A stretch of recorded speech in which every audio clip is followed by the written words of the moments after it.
ఏజెన్సీలో అభివృద్ధి జరగాలంటే గిరిజన చట్టాలను సవరించాలని స్పీకర్ అయ్యన్నపాత్రుడు చేసిన వ్యాఖ్యలపై పలు గిరిజన సంఘాలు బగ్గుమన్నాయి. గిరిజనుల భూములకు రక్షణగా ఉన్న 170 చట్టాన్ని సవరిస్తే తప్ప అభివృద్ధి జరగదని అయ్యన్నపాత్రుడు చేసిన వ్యాఖ్యలను పలు గిరిజన సంఘాలు వ్యతిరేకించాయి.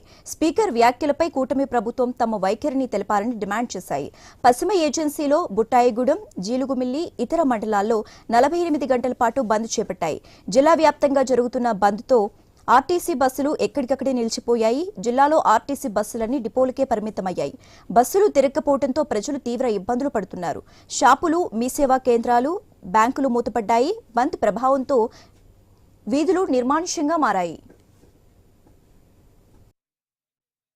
అయ్యన్నపాత్రుడు తన పదవికి రాజీనామా వెంటనే ఆదివాసీ చట్టాలను అవహేళన చేస్తూ అమలు చేయాలి. ఏజెన్సీ చట్టాలను పటిష్టంగా అమలు చేయాలి. ఏజెన్సీ చట్టాలను ప్రభుత్వాలు పటిష్టంగా అమలు చేయాలి. ఏజెన్సీ చట్టాలు చేయాలి.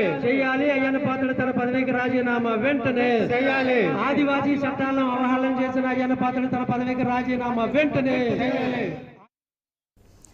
అరకు, జీ మడుగుల ప్రాంతాల్లో ఎక్కడికి వెళ్ళాలి? ఈరోజు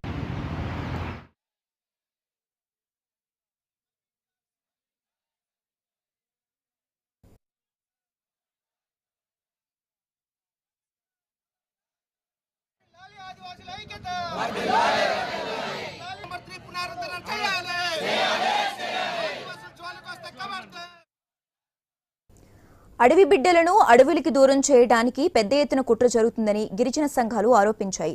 గిరిజన ఓట్లతో గెలిచిన ఎమ్మెల్యేలు కూడా తమకు వ్యతిరేకంగా మాట్లాడటం బాధాకరమన్నారు. దీనిపై ప్రభుత్వం పునరాలోచన చేసి అయ్యన్నపాత్రుడు వ్యాఖ్యలకు సమాధానం చెప్పాలన్నారు. అలాగే స్పీకర్ పదవి నుంచి అయ్యన్నను తొలగించి చర్యలు తీసుకోవాలని గిరిజన సంఘాలు డిమాండ్ చేశాయి. పెద్ద ఎత్తున నిరసన ఉద్యమం చేపడతామని హెచ్చరించాయి. భవిష్యత్తులో ఎవరైనా గిరిజన చట్టాలను సవరణ చేయకుండా పటిష్టమైన చర్యలు తీసుకోవాలని కోరారు.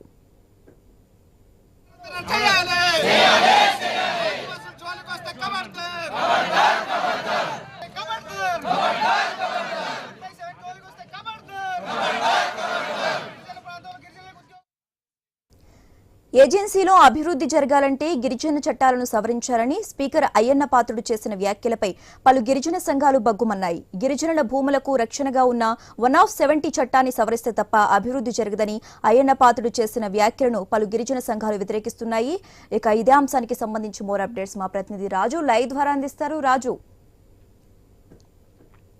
శ్రీక, ఏదైతే ఇటీవల ఏపీ అసెంబ్లీ స్పీకర్ అయ్యన్నపాత్రుడు చేసినటువంటి కొన్ని అనుచిత వ్యాఖ్యలపై ఏదైతే గిరిజన సంఘాలు ఆగ్రహం వ్యక్తం చేస్తూ కూడా ఈరోజు 48 గంటల బంద్కు పిలుపునివ్వడం జరిగింది. ఈ బంద్కు పిలుపునిచ్చిన నేపథ్యంలోనే ఈ రోజు రేపు కూడా అయితే అల్లూరి సీతారామరాజు మన్యం జిల్లా వ్యాప్తంగా కూడా బంద్ అయితే కొనసాగుతుంది. ఉదయం 5 గంటల నుంచే రోడ్ల మీదకి వచ్చినటువంటి గిరిజన సంఘాలు, జేఏసీ నాయకులు, అదేవిధంగా స్థానిక ప్రజాప్రతినిధులు కూడా ఆందోళన చేపట్టారు. రోడ్డు మీద బైఠాయించి ఆందోళన చేస్తూ ప్రభుత్వానికి వ్యతిరేకంగా నినాదాలు చేస్తూ ముఖ్యంగా గిరిజనులకు ఉన్నటువంటి హక్కుల్ని హరించే ప్రయత్నం చేస్తే సహించేది లేదంటూ కూడా ఒక హెచ్చరికలు జారీ చేస్తున్నారు. ఇలా కొనసాగుతున్న బంద్ అయితే నేపథ్యంలో కొద్దిసేపటి తర్వాత అయితే కొద్ది ఉద్రిక్తతగా మారినట్టుగా తెలుస్తుంది. ముఖ్యంగా అరకు, జీమాడుగుల ప్రాంతంలో ఉన్నటువంటి గిరిజనులు ఏదైతే ఆందోళన చేస్తున్నారో జేఏసీ నాయకుల్ని అక్కడి నుంచి తరలించే ప్రయత్నం పోలీసులు చేపట్టారు. దీంతో పోలీసులకి గిరిజన నాయకులకి మధ్య ఘర్షణ వాతావరణం కూడా చోటు చేసుకున్నట్టు తెలుస్తుంది. ఇది కొద్దిసేపటి తర్వాత ఉన్నతాధికారుల చొరవతో సద్దుమడిగినట్టుగా తెలుస్తుంది. ముఖ్యంగా 48 గంటల పాటు బంద్కు పిలుపు ఇచ్చిన నేపథ్యంలో ఈ రోజు ఉదయం నుంచి కూడా కొనసాగుతున్న బంద్కి అయితే పూర్తిగా స్థానికుల సహకారం కూడా ఉంది. అదే విధంగా ఉద్యోగ సంఘాలు, దాంతో పాటు వ్యాపార వాణిజ్య సంస్థలు కూడా బంద్కి మద్దతు తెలపడంతో ప్రశాంతంగా అయితే ప్రస్తుతం మన్యం వ్యాప్తంగా ఉన్నటువంటి ఆ ప్రాంతాలన్నీ కూడా నిర్మానుష్యంగా మారి బంద్ అయితే విజయవంతంగా ముందుకు వెళ్తున్న పరిస్థితి కనిపిస్తుంది. ముఖ్యంగా ఈ బంద్కు కారణాలు చూసుకుంటే ఏదైతే గిరిజనుల జీవన ప్రమాణాలు మెరుగుపరిచి జీవన హక్కుల్ని కాపాడే విధంగా ఉన్నటువంటి 1/70 జీవో ఏదైతే ఉందో దాన్ని సవరించే ప్రయత్నాలు చేస్తున్నట్టుగా తెలుస్తుంది. దీని మీద అయితే ఈ రోజు గిరిజన సంఘాలన్నీ కూడా బొగ్గుమంటూ ఆగ్రహాన్ని వ్యక్తం చేసి బంద్ని అయితే పిలుపునివ్వడం జరిగింది.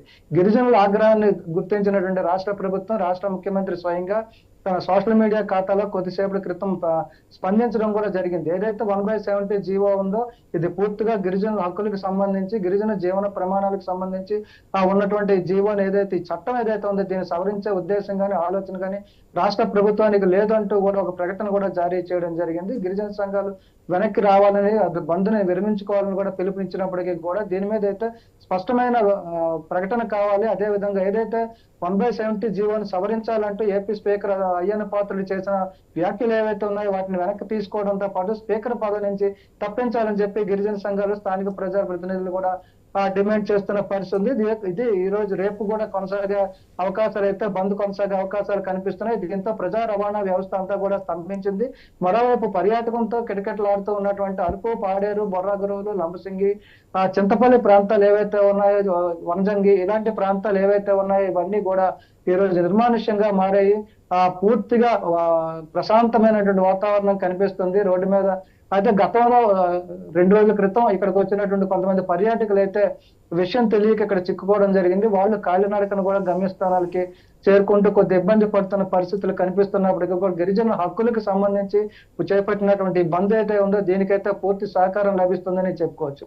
ఒకవేళ 1/70 జీవోని దాన్ని సమీక్షించి దాన్ని సవరించాల్సి ఉంటే గిరిజనులకు పూర్తి జీవన విధానాలు మారిపోతాయి. ఇక్కడ ఉన్నటువంటి విలువైన ఖనిజాలు ఏవైతే ఉన్నాయో వాటిల్ని దోచుకునే ప్రయత్నం జరుగుతుంది. అందులో భాగంగా చట్టాన్ని సవరించాలని ప్రయత్నం చేస్తే మాత్రం సహించేది లేదంటూ కూడా గిరిజనులు భీష్మించి కూర్చుంటూ ఈ రోజు అయితే ఒక పట్టుదలతో, అకుంఠిత దీక్షతో బంద్కి అయితే పిలుపునివ్వడం జరిగింది. అదే విధంగా బంద్ను కూడా కొనసాగిస్తున్న పరిస్థితి మనం చూస్తున్నాం. ఇలాంటి పరిస్థితుల్లో రాష్ట్ర ప్రభుత్వం కూడా దిగి రావాల్సిన అవసరం కనిపిస్తుంది. దీంతో పాటు ఏదైతే జీవో నెంబర్ 3 ఉందో ఆ జీవో నెంబర్ 3ని కూడా పునరుద్ధరించాలని చెప్పి కూడా గిరిజనులు కోరుతున్నారు. స్థానికంగా ఉన్నటువంటి ఉపాధ్యాయులకు, స్థానిక యువతలకి అయితే ఉపాధ్యాయ అవకాశాలు కల్పించాలి. స్పెషల్ డిఎస్సి కూడా ప్రకటించి స్థానిక యువతకే ఉపాధ్యాయ ఉద్యోగాలు వచ్చే విధంగా కూడా జీవో నెంబర్ 3ని పునరుద్ధరించాలని చెప్పి కూడా గిరిజన సంఘాలని ముక్త కంఠంతో డిమాండ్ చేస్తూ ఉన్నటువంటి పరిస్థితుల్లో దాని మీద కూడా రాష్ట్ర ముఖ్యమంత్రి చంద్రబాబు నాయుడు స్పందించడం జరిగింది. ఉమ్మడి ఆంధ్రప్రదేశ్ గా ఉన్నప్పుడు వచ్చినటువంటి జీవో ఏదైతే ఉందో అది గత 5 ఏళ్ల కాలంలో వైఎస్ఆర్ కాంగ్రెస్ పార్టీ తీసుకున్నటువంటి అనుచిత నిర్ణయాల వల్ల రద్దయింది. కాబట్టి దాన్ని కూడా పునరుద్ధరించే ప్రయత్నాలు చేస్తామని చెప్పి దాన్ని కూడా పరిశీలిస్తామంటే చంద్రబాబు నాయుడు కూడా ప్రకటన జారీ చేసిన పరిస్థితి కనిపిస్తుంది. ఈ నేపథ్యంలో ఈ రోజు అయితే ప్రస్తుతానికి అయితే బంద్ ప్రశాంతంగా కొనసాగుతుంది. రేపు కూడా ఈ విధంగా కొనసాగే అవకాశాలు కనిపిస్తున్నాయి. సుశ్రీ గారు. ఓకే, రైట్, థ్యాంక్ యూ రాజు.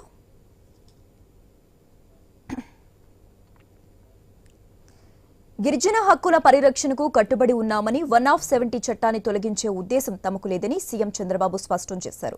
గిరిజన జాతుల అస్తిత్వాన్ని కాపాడుకోవటం అంటే భారతీయ సంస్కృతిని కాపాడుకోవటమేనని చెప్పారు. అందుకే గిరిజనుల విద్య, వైద్యం, జీవన ప్రమాణాలను మెరుగుపరచడానికి నిరంతరం పనిచేస్తున్నామన్నారు. గిరిజనుల సంక్షేమం, అభివృద్ధి కోసం ప్రత్యేక కార్యక్రమాలు అందించామన్నారు. అరకు కాఫీతో సహా ఇతర గిరిజన ఉత్పత్తులకు అంతర్జాతీయ గుర్తింపు తీసుకురావడానికి కృషి చేస్తున్నామని చంద్రబాబు వెల్లడించారు.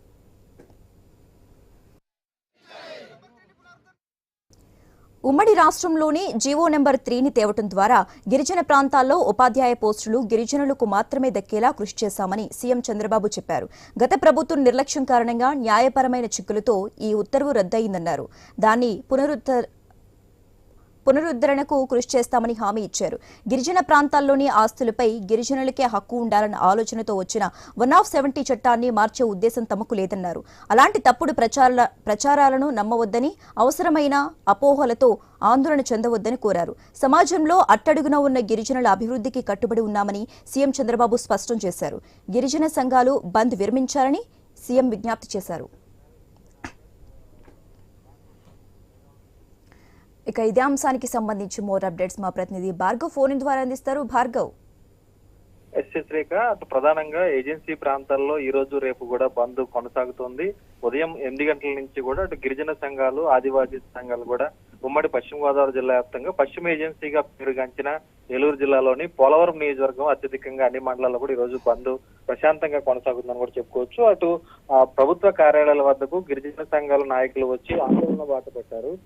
ప్రభుత్వం 1/70 చట్టాన్ని మొత్తం కాపాడాలంటూ కూడా వారు ఆవేదన వ్యక్తం చేస్తూ దీనికి సంబంధించి ఏ విధమైనటువంటి సవరించాలని చూస్తే గనక సహించేది లేదు, ఉద్యమాలు చేస్తామంటూ కూడా వారు ఆ రోడ్డెక్కి ఆందోళన చేసినటువంటి పరిస్థితి కూడా ఉంది. అయితే దీనికి సంబంధించి ఇప్పటికే గిరిజన చట్టానికి సంబంధించి 3వ జీవో గతంలో ప్రభుత్వం ఇచ్చినప్పుడు అక్కడ ఉన్నటువంటి విద్యార్థులకు ఉద్యోగులకు అందాల్సినటువంటి హక్కుల నేపథ్యంలో అవన్నీ కూడా అందకుండా పోయాయి అనేది కూడా ప్రస్తుతం వారైతే ఆవేదన వ్యక్తం చేస్తున్నారు. ఆ జీవోని ఎందుకు రద్దు చేయాల్సి వచ్చింది అనేది కూడా వారు డిమాండ్ చేస్తున్నారు. మరోవైపు దీంతో పాటు 170 చట్టాన్ని కూడా సవరిస్తే గనక ఏ విధంగా తాము గిరిజన ప్రాంతాల హక్కులు కాపాడిన ప్రభుత్వం అవుతుందంటూ కూడా వారు ఆగ్రహం వ్యక్తం చేస్తూ ప్రస్తుతం రాష్ట్ర ప్రభుత్వానికి వారు విన్నవించుకున్న పరిస్థితి కూడా ఉంది. దీనికి సంబంధించి ఇప్పటికే సీఎం చంద్రబాబు కూడా స్పందించడంతో ప్రస్తుతం ఏదైతే గిరిజన హక్కులు తాము కాపాడుతామని 170 చట్టం సవరించి ఆలోచన మా ప్రభుత్వానికి లేదు అంటూ చెప్పిన నేపథ్యంలో ప్రస్తుతం గిరిజనులందరూ కూడా తమకు రాతపూర్వకంగా ఒక జీవో కావాలి అంటూ గతంలో నెంబర్ 3 ఏ విధంగా ఇచ్చారో ఆ విధంగా తమకు ఒక జీవో కావాలంటూ కూడా వారు డిమాండ్ చేసిన పరిస్థితి కూడా ఉంది. ఉదయం నుంచి కూడా ప్రస్తుతం నిరసనలు ఏలూరు జిల్లా పోలవరం మండలంలో పోలవరం, బుట్టాయిగూడెం, కుక్కునూరు, వేలేరుపాడు, జీలుగుమిల్లి మండలాల్లో కూడా ఈ బంద్ అనేది కూడా కొనసాగుతుంది. రేపు సాయంత్రం వరకు కూడా ఈ బంద్ ఇంకా కొనసాగుతుంది. ఖచ్చితంగా ప్రభుత్వం నుంచి ఒక జీవో తమకు వస్తే గనక గిరిజన ప్రాంతాల్లో గిరిజనులకి ఉద్యోగాలు ఇవ్వాలి, అక్కడ ఉన్నటువంటి విద్యార్థులకు ఉపాధి అవకాశాలు ఇవ్వాలని ఒక స్పష్టమైన జీవో ఇవ్వాలంటూ కూడా వారు డిమాండ్ చేస్తున్న పరిస్థితి ఉంది. Shashirekha. Okay, right. Thank you Bhargav.